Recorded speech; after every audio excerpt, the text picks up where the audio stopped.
নমস্কার বন্ধুরা, মোয়ের হেসেলে আপনাদের সবাইকে স্বাগত। আজ আমি বানাবো সর্ষে পাবদা। সর্ষে পাবদা বানানোর জন্য 500 গ্রাম মাছ নেওয়া হয়েছে।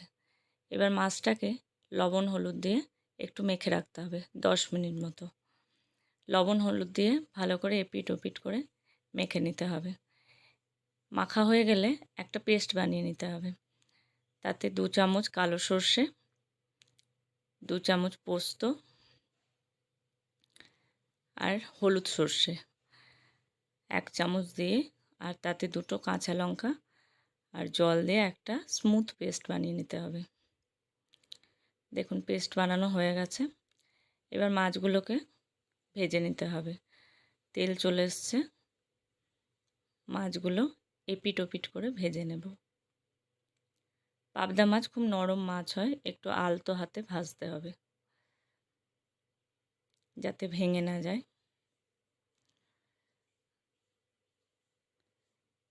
মাছগুলো 2 পিঠই ভাজা হয়ে গেছে, এবার তুলে নেব।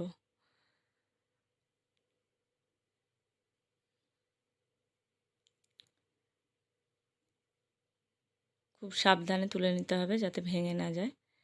এমনি করে সব মাছগুলোই ভেজে নেব। সব মাছ ভাজা হয়ে গেছে। এবার রান্নাটা করব।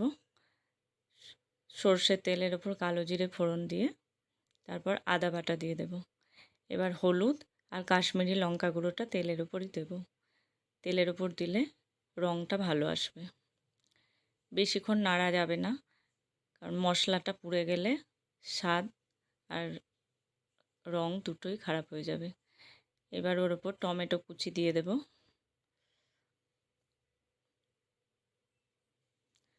টমেটো দেওয়ার পর লবণ দিয়ে দেব যাতে টমেটোটা তাড়াতাড়ি নরম হয়ে যায়।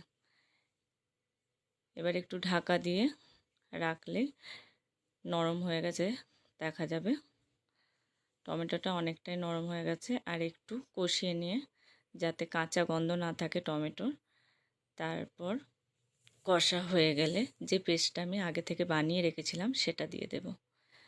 সেটা দিয়ে সব মশলা একসাথে কষিয়ে নেব। 1-1.5 মিনিটের মতো কষিয়ে নিতে হবে। সর্ষে বাটা বেশিক্ষণ কষানো যাবে না, তেতো হয়ে যেতে পারে রান্নাটা। এবার পেস্টটা দেওয়ার পর ওটা ধুয়ে একটু জল দিয়ে দিলাম। এবার পরিমাণ মতো জল দিয়ে পুরোটা মিশিয়ে নিতে হবে। মিশিয়ে নেওয়ার পর টেস্টটাকে ব্যালেন্স করার জন্য চিনি দিয়ে দিলাম। এবার ঝোলটা ফুটতে শুরু করলে মাছগুলো দিয়ে দিতে হবে।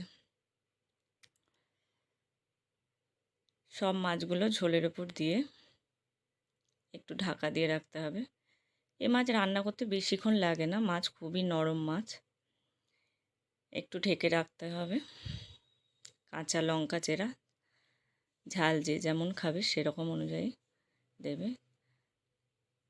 তবে এই মাছে এই রান্নাটাতে কাঁচা লঙ্কা আর কাঁচা সর্ষের তেলের যে একটা সুন্দর গন্ধ বেরোবে সেটা খুবই ভালো লাগে এই রান্নার সাথে।